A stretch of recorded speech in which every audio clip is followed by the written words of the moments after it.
right, this is New Hampshire Cross Country, powered by Runner's Alley, coming at you from the 2023 New Hampshire Division II State Championships. And we're here with Jamie Lano from Co-Brown, who is the 2023 State Champ of Division II. Jamie, you hear that line. How does that feel? It feels awesome. When I started running, I don't think I would ever thought I'd be in this position now, so it feels awesome. I mean, obviously you were on some great teams with Aiden and Tyler and the great teams you've had the last year. And it's been an adjustment with a lot of new faces on the team. But coming into this year, you dedicated yourself to the sport, running indoor track, outdoor track. This must have been one of your goals coming into the season. How good does it feel that you followed through and were able to achieve the goal? Yeah, I mean, it feels awesome being on the teams with Aiden, all the Kaziks, Lars. I've just learned so much from them, and going into this year, yeah, I wanted to win individually, but I also wanted to be like that leader for the rest of the people on my team that they were for me and stuff. So, yeah, it feels awesome to come here and win. And, yeah, I definitely was thinking about this when I was training over the summer, putting in the miles that a lot of people don't want to put in. So, yeah, it feels awesome. So coming into today, you were the favorite. You know, you had beaten Lucian by 30 seconds, give or take each time.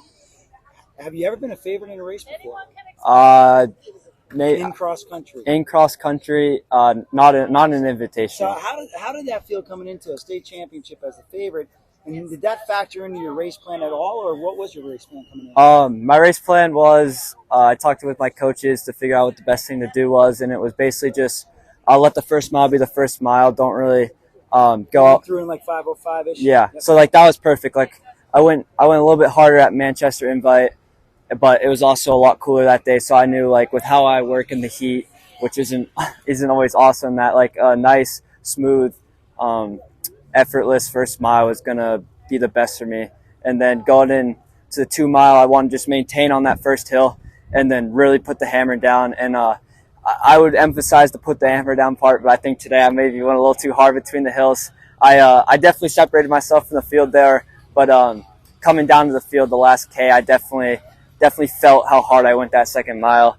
And it just feels awesome to know that with that little controversy that last K that I still was able to finish on top. So I mean, talking to Lucian Gleiser, he felt like he made a good move up top too, and maybe you guys got after it a little bit too hard, and he did pay a little bit of a price too because he faded a bit at the end.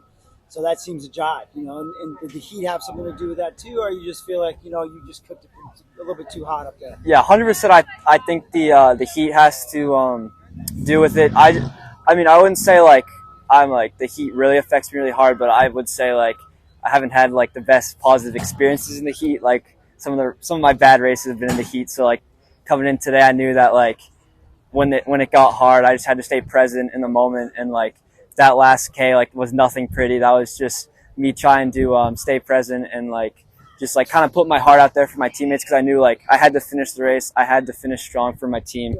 So yeah, I just tried to think about them and think about all the work we put in and stuff. And kudos to Lucian Anderson. He made yeah, the race at the end, yeah, for sure. And at that point in time, it obviously was it was Hanover had they ran great today, but then it was between you guys and Sarhegan for the second place, and your team came through. Yeah. So, fun question for you, because we have Meet of Champions coming up. We already know all that stuff. Yep. What has been your favorite Halloween costume you've ever put on? Or what are you wearing on Tuesday for trick-or-treating? I'm not trick-or-treating, but when I was younger, I lived in Virginia. I think me and my brother, I was probably like 5, we were like 6. I think probably was like 6. Me and my brother dressed up as Harry Potter and Ron Weasley. So yeah, was Harry Potter. My brother was Harry Potter, but it didn't really make sense. Yeah, I was Weasley, but it didn't really make sense because some kid threw a rock at my forehead like a week prior, and I had like the Harry Potter scar in my head. So I don't know. I had to get Maybe your mom will send me a picture and we'll put it on Instagram. Yeah, maybe. I don't know. That might be embarrassing. Hey, great touch with putting on the 207 hat, obviously, with this week. So that's much respect for that. What about shout-outs? You're a state champion. What about some shout-outs you might Yeah, I definitely want to shout out Maine. I got a bunch of friends and family that live up there. Just like shout out them, and I hope they're all doing well. Shout out my parents, my brother, my coaches, the Coxes. Shout out Broden. Shout out Broden, old Broden's friends, Patrick, Sam, Ben, Yeah, there's a lot of support here today, so that's awesome. And definitely shout out my boys Gavin, Tyler, Lars, and Aiden. So they've taught me a lot in this sport, and yeah. All right, well, Jamie Lano, Division Shout Two state out my champion. team too. I forgot about that. Division Two state champion. We'll see you next week at Meet of Champions. We're out here. We're going to get some snow this week, so just like Yeah. New Hampshire, wait a minute, the weather will change. Yep, should be good. Congratulations. Thank you.